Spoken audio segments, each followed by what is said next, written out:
Hello everyone. कहानी वहीं से शुरू होती है जहां एलेक्स को साशा पकड़ लेता है और एलेक्स अपने आप को साशा के ग्रिप से छुड़ाते हुए कहता है, उसे मरने दो, उसे मार देना चाहिए था। और तुम मुझे छोड़ो। और साशा लेन की तरफ देखते हुए चिल्लाते हुए कहता है, आखिर तुम किसका इंतज़ार कर रहे हो, जाओ यहाँ से। और बेचारा हमारा लेन बहुत ही काँप रहा होता है, उससे खड़ा ही नहीं हो जाता। और एलेक्स उसे कहता है, आखिर इसकी हिम्मत कैसे हुई मुझे अपने अल्फा बताने की? आखिर ये है कौन और अपने आप को क्या समझता है?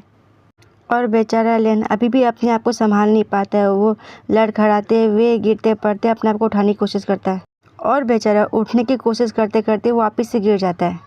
और साशा लेन को देखते हुए कहता है मन में, कहाँ से ये मेट्स है और जल्दी जाओ यहाँ से। और बेचारा लेन काँपते हुए रोते हुए कराते हुए बेचारा जैसे तैसे उठ के जाने लगता है। और इस बेवकूफ़ एलेक्स को इतना कुछ करने के बाद भी चैन नहीं होता। वो उसे गुस्से में देख के कहता है, आखिर तुम जा कहाँ रहे हो, वापस इधर आओ, तुम बकवास इंसान। और बेचारा लेन काँपते काँपते ठोकर खाते जैसे तैसे दरवाजे पे पहुंच के बाहर जाता है। और फिर साशा एलेक्स को संभालते हुए कहता है, तुम पहले अपने आप को शांत करो एलेक्स। और ऐसा कहते हुए वह एलेक्स के गले में सुई लगा देता है। और एलेक्स उसे कहता है देखते हुए, तुम। और ऐसा कहते हुए एलेक्स बेहोश हो जाता है और वह अपना सारा शरीर छोड़ देता है। साशा उसे पूरी तरह संभालते हुए मन में कहता है, मुझे खुशी है कि मैं ये दवाई अपने साथ लेकर आया था। और साशा एलेक्स को बेड पे सुलाते हुए और चादर उड़ाते हुए कहता, इस मैटर के बारे में अच्छा होगा कि मैं मिस्टर रोमानोव को बता दूं। और ऐसा कहते हुए साशा बाहर आता है और उसकी नज़र अचानक लेन पर पड़ती है जो कि ज़मीन में लेटा हुआ बेहोश होता है। और साशा उसके करीब जाते हुए कहता है, लेन। और फिर हमें लेन के कमरे का सीन दिखाया जाता है जहाँ पे डॉक्टर लेन को चेक कर रहे होते हैं और साशा कार्लो से बात कर रहा होता है। साशा कार्लो से कहता है, हाँ सर, डॉक्टर उसके वॉन्ट्स को अभी चेक कर रहे हैं। और कार्लो साशा से कहता है, क्या उसका यूट्रस हर्ट हुआ है? और साशा अपने गले पे हाथ फेरते हुए कहता है, मुझे आशा है कि ऐसा नहीं है सर। और आपने लेन को क्यों नहीं बताया था कि एलेक्स ने अपने पेंट हाउस में CCTV इंस्टॉल करवा रखा है? और नालायक कार्लो कहता है, मुझे नहीं लगता था कि ये कोई इम्पोर्टेंट बात है। और साशा अपने मन में सोचते हुए कहता है, ये साफ दिख रहा है कि उन्होंने इसका खुलासा जान करके नहीं किया। और फिर साशा कार्लो से कहता है, क्या आपको शुरुआत से ही पता था कि ये दोनों मेट्स हैं? और फिर कार्लो साशा से कहता है, साशा, क्या तुम अभी भी काम पर हो और तुमने कब से इतने सारे सवाल पूछना शुरू कर दिया? हाँ। और साशा कार्लो की ये बात सुनकर के शॉक हो जाता है और वह उसे हड़बड़ाते हुए कहता है, हाँ ऑफ कोर्स, मैं अभी भी काम पे हूँ सर, और मुझे माफ़ करना। और फिर साशा कार्लो को कहता है, एलेक्स ने अचानक ही अपना कंट्रोल खो दिया था और वो चिल्लाते हुए कह रहा था कि लेन ने उसे अपना अल्फा कहा है। अगर सच में ये दोनों मेट्स हैं तो इससे एलेक्स की भावनात्मक स्थिति और ख़राब हो जाएगी सर। और ऐसा साशा काफ़ी घबराते हुए कहता है। और फिर कार्लो कहता है साशा से, साशा, तुम्हें बस उन पे कड़ी नज़र रखनी है, चाहे वो मेट्स हो या ना हो। और एलेक्स किसी भी समय अपना नियंत्रण खो सकता है और गलती से वो इस युवक को मार भी सकता है। और इस बार अपने काम पे कोई मिस्टेक मत करना साशा। और साशा घबराते हुए अपने मुंह पे हाथ रखते हुए कहता है, मैं समझ गया सर। और फिर डॉक्टर साशा से कहता है, क्या तुम मिस्टर रोमानोव से बात कर रहे थे? प्लीज़ उनसे कह देना कि मैं उनसे बात करना चाहता हूँ। और साशा कहता है, मैं? और फिर साशा डॉक्टर की बात कार्लो से करवाता है। और कार्लो डॉक्टर से कहता है, क्या बात है डॉक्टर, और मेरे दामाद की हालत अब कैसी है? और कार्लो से कहता है, कुछ चीज़ों को छोड़ के बाकी उसकी बॉडी एकदम ठीक है और सौभाग्य से उसके पेट पर कोई लात और मुक्का नहीं मारा गया है। और कार्लो डॉक्टर से कहता है, और कुछ? और डॉक्टर चिंतित होते हुए कहता है, उसे लगातार डरा धमकाकर फेरोमोन्स का दबाव उस पर डाला जा रहा है और इस तरह उसको नुकसान पहुंचाने का इरादा उसकी मानसिक स्थिति को और ख़राब कर देगा। और ये कंप्लीट रिजेक्शन का कारण बन सकता है सर। और इस वजह से उसके लिए बच्चा पैदा करना एकदम इम्पॉसिबल हो जाएगा सर। और डॉक्टर की बात सुन कर के कार्लो कहता है, जबकि ये मैट है फिर भी। और डॉक्टर कार्लो से कहता है, जहाँ तक देखा गया है यंग मास्टर एलेक्स ने स्पष्ट रूप से यूनियन को अस्वीकार कर दिया है और यंग मास्टर लेन में अनियमित हीट साइकिल है। उसके ऊपर हीट फोर्सिंग करना, जबकि अभी उसकी हीट साइकिल नहीं आई है, ऐसा करना उसकी इस समय बिल्कुल भी मदद नहीं करेगी, खासकर तब जब उसके साथी की तरफ से उसे कड़ी मनाही हो।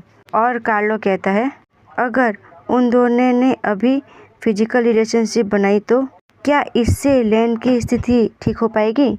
और हमें फिर से साशा को दिखाया जाता है जो कि डॉक्टर की बात कार्लो से करवा रहा होता है। और डॉक्टर कहता है, मुझे माफ़ करना सर, मैं वो डॉक्टर हूँ जिसने कि यंग मास्टर एलेक्स की बचपन से ही देखभाल की है, इसलिए मुझे पता है कि एलेक्स का यंग मास्टर लेन के साथ संबंध बनाना बहुत ही मुश्किल होगा। और फिर कार्लो खड़े होते हुए चलते हुए कहता है, एक्सट्रीमली डिफ़िकल्ट है पर इम्पॉसिबल नहीं है ना। और लेन को अपनी वर्तमान स्थिति से उबरने में कितना समय लगेगा। और डॉक्टर सोचते हुए बताता है, सर उन्हें लगभग 1 हफ्ता पूरा आराम की ज़रूरत है। और कार्लो डॉक्टर से कहता है, तुम जो भी कर सकते हो वो करो ताकि उसकी बॉडी जल्दी से रिकवर हो जाए और वे पहले की जैसे फिर से स्वस्थ हो जाए। और डॉक्टर घबराते कहता है, सर आपका ये मतलब तो नहीं है ना। और फिर कार्लो एटीट्यूड में डॉक्टर से कहता है, अगर मैंने एलेक्स को ये कहा कि तुम लेन को कभी मत छुओ तो वे उसे टच भी नहीं करेगा, इसीलिए अगर मैंने अभी कुछ नहीं किया तो मेरी सारी योजना बेकार हो जाएगी। तो अपना काम अच्छे से करो डॉक्टर। और डॉक्टर घबराते हुए कहता है, ठीक है सर, अगर ऐसी बात है तो मैं जल्दी से हॉस्पिटल जाता हूँ और इस बात का इंश्योर करता हूँ कि सभी दवाएं और सप्लीमेंट और विटामिन यंग मास्टर के लिए प्रिपेयर करता हूँ। और ऐसा कहते हुए डॉक्टर फ़ोन में ही कार्लो को, और फिर वह चला जाता है। और साशा गहरी सांस लेता है और फ़ोन पे फिर से बात करता है कार्लो से, सर क्या आप ये चाहते हैं कि एलेक्स फोर्सफुली लेन के साथ वो सब करे? क्या ये और भी ज़्यादा खतरनाक नहीं हो जाएगा सर? और कार्लो कहता है, जब तक कि उनके बीच में कुछ घटित ना हो तब तक हमें कैसे पता चलेगा। और साशा ये बात मन में सोचता है, भले ही वो लेन को ना मारे पर फिर भी ये लेन के लिए बहुत ही दर्दनाक होगा, खासकर तब जब एलेक्स उसे मार करने से इनकार कर देता है तो। और फिर कार्लो कहता है, साशा अब वही गलती दोबारा मत दोहराना जो कि मैक्सिम ने की। मैं अपने बेटे को तुम्हें सौंपता हूँ और बस उसके ऊपर नज़र रखने की ज़रूरत है तुम्हें। बस तुम्हें इस बात पे ध्यान देना है कि वो अपने नए खिलौने का आदी हो जाए। और साशा थोड़ा चिढ़ते और मन में ही दुखी होते हुए कहता है, मैं समझ गया सर। और फिर साशा लेन के कमरे में आके लेन को देख के कहता है, लेन तुम इस दुनिया के सभी औरत और आदमियों में से सबसे बदकिस्मत इंसान हो, और आखिर एलेक्स को ही तुम्हारा मेट क्यों होना था। और फिर हमें लेन को दिखाया जाता है और साशा कहता है, मेरे ख्याल से अब तुम समझ गए होंगे लेन, उससे तुम्हें जो भी उम्मीद है उन्हें पूरा करना काफ़ी कठिन है। और बेचारा लेन आराम से सो रहा होता है, बस एक यहीं पे से शांति है। और मन में कहता है, मुझे पूरा यकीन है कि मिस्टर रोमानोफ ने कोई ऐसी योजना बनाई है जिससे कि एलेक्स के पास तुम्हारे साथ वो सब करने के सिवा और कोई चारा ना बचे। और गहरी सांस छोड़ते हुए जाते हुए कहता है, उसने अपने बेटे के लिए तुम्हें एक नया खिलौना समझा है। मैं बस अब ये आशा ही कर सकता हूँ कि तुम यहाँ पे अच्छे से सरवाइव कर सको और भी ज़्यादा स्ट्रॉन्ग बन सको लेन। और ऐसे कहते हुए साशा लेन के कमरे से बाहर चला जाता है। फिर हमें दिखाया जाता है कि साशा लेन को आवाज़ दे रहा होता है, लेन आखिर कितने समय तक तुम अपने आप को इस तरह से लॉक करके रखोगे और खाना को मना करोगे लेन? आज 2 दिन हो गए हैं लेन, क्या तुम ठीक हो? और बेचारा लेन इतने सदमे में होता है कि वो कुछ भी नहीं कहता, बस बेड पे बैठा रहता है और नीचे देख रहा होता है। और वो रोते हुए कहता है अपने आप से, मुझे घर जाना है, बस मुझे अब घर जाना है। और एलेक्स नीचे उतर रहे साशा को देख के कहता है, आखिर तुम्हें उसे खाना खिलाने की ज़रूरत क्या है, उसे वहीं चढ़ने दो। और उसकी बात सुन कर के साशा काफ़ी गुस्सा करता है और कहता है, और आखिर इसमें कौन दोषी है जिसकी वजह से मुझे उसे खिलाने के लिए इतनी परेशानी उठानी पड़ रही है। सच में आखिर मैं भी उसे मरने तक कैसा परेशान कैसे होने दे सकता हूँ। और साशा एलेक्स के सामने से जाते हुए कहता है, तुम हर दिन मेरे काम को और भी ज़्यादा कठिन बनाते जा रहे हो एलेक्स। अगर तुम्हारे ऐसे करने से सचमुच वो मर जाता तो बस तुम्हारी फ्रीडम ही ऐसी चीज़ नहीं थी जो खो जाती, मेरी जान भी चली जाती एलेक्स। और एलेक्स चाय का मग पकड़े हुए साशा को जाते हुए देखता है जिमर्जो से। और साशा लेन के लिए जो खाना लेके आया था उसे लेके चला जाता है। एलेक्स साशा को देखते हुए कहता है, मेरा गुस्सा अभी भी शांत नहीं हुआ है। आखिर उसने मुझे बेहोशी में छूने की कोशिश भी कैसे की, और बेशक आखिर उसमें अभी भी इतनी हिम्मत है कि वो मुझे अपना मेट कहता है। मेरे पास उसे पीटने के लिए बहुत सारे कारण थे। और साशा अभी भी अपने गुस्से को दबाते हुए एलेक्स से कहता है, वो तुम्हारे फेरोमोन से बहक गया था, तुम उसे बहुत ही बड़ी मात्रा में रिलीज़ कर रहे थे और इस वजह से कोई भी ओमेगा पागल हो सकता है और ये सोच सकता है कि तुम उसके लिए बने हो। सारी गलती आखिर उसी की नहीं है एलेक्स। और फिर एलेक्स साशा से कहता है, वही अपनी बकवास। हाँ, तुम उसकी इतनी पहरेदारी क्यों कर रहे हो? क्या तुम उसे पसंद करते हो? एलेक्स की बात सुन कर के साशा अपने सर पे हाथ फेरते हुए कहता है गुस्से में, तुमसे बात करके ऐसा लगता है जैसे कि मेरी ज़िंदगी के कुछ साल छीन लिए गए हों एलेक्स। और साशा की बात सुन कर के एलेक्स अपना हाथ हिलाते हुए जाते हुए कहता है, अगर वो इस बार भी खाना ना खाए तो उसके कमरे का दरवाज़ा तोड़ देना और उसे ज़बरदस्ती करके खाना खिला देना। और एलेक्स कहता, शाह, तुम एक गैंगस्टर हो, ना कि एक हॉस्पिटल के नर्स। एलेक्स की ये बकवास सुनकर के खाली बस साशा उसे देखता ही रह जाता है। और फिर हमें बाहर का रात का नज़ारा दिखाया जाता है और फिर हमें ये दिखाया जाता है कि साशा ने वाकई में एलेक्स की बात मान करके लेन के दरवाजे को पीट के तोड़ दिया। और दरवाजे टूटने की ऐसी आवाज़ सुन करके लेन काफ़ी डर जाता है और वो काँपने लग जाता है और साशा से कहते हैं, अरे ये मैं हूँ, अपने आप को हाइड मत करो। और फिर साशा लेन का खाना पलंग में रखते हुए लेन को कहता है, जो कि पलंग के पास ही बैठा हुआ होता है, मुझे माफ़ करना कि मैंने तुम्हारे दरवाजे को तोड़ दिया। और लेन को देखते हुए कहता है, अगर मैं ऐसा नहीं करता तो तुम कुछ भी खाना नहीं खाते और अपने आप को ऐसे ही बंद रखते। क्या ये तुम्हारा रास्ता है अपने आप को मारने का? और बेचारा लेन कुछ नहीं कहता, वो बस अपना सर डाउन करके बैठा ही रह जाता है। और फिर लेन साशा से कहता है, अगर मैं इस रिश्ते से मुक्त होना चाहूँ तो मेरे पास और कोई जरिया नहीं है सिवाय मरने के। और उसकी ऐसी बात सुन करके साशा उसे एकदम से अपने दोनों हाथों से पकड़ के खींच के कहता है, आखिर तुम ऐसी बातें कैसे कर सकते हो? साशा के अचानक ऐसे करने की वजह से लेन काफ़ी शौक हो जाता है और वह अपनी रोई हुई आंखों से उसे देखता ही रह जाता है। और साशा कहता है, मुझे नहीं पता कि इस शादी को स्वीकार करने की आखिर तुम्हारी मंशा क्या थी, लेकिन अगर तुम मर जाते हो तो इसका साफ साफ मतलब यही होगा लेन, जो भी डील तुमने रोमानोव के साथ किया था वो ख़त्म हो जाएगा। और लेन को पकड़े हुए ही कहता है, क्या कुछ चीज़ दाव पे लगी हुई है लेन? और लेन उसे रोते हुए कहता है, तो फिर आखिर मैं क्या करूं? तो क्या मैं चुपचाप से बस अब यहीं पे रहूं? मुझे अपने परिवार से मिलने भी नहीं दिया जा रहा है, मैं घर जाना चाहता हूं और मैंने एक गलत फैसला लिया है जिसका कि रिग्रेट मुझे अब है।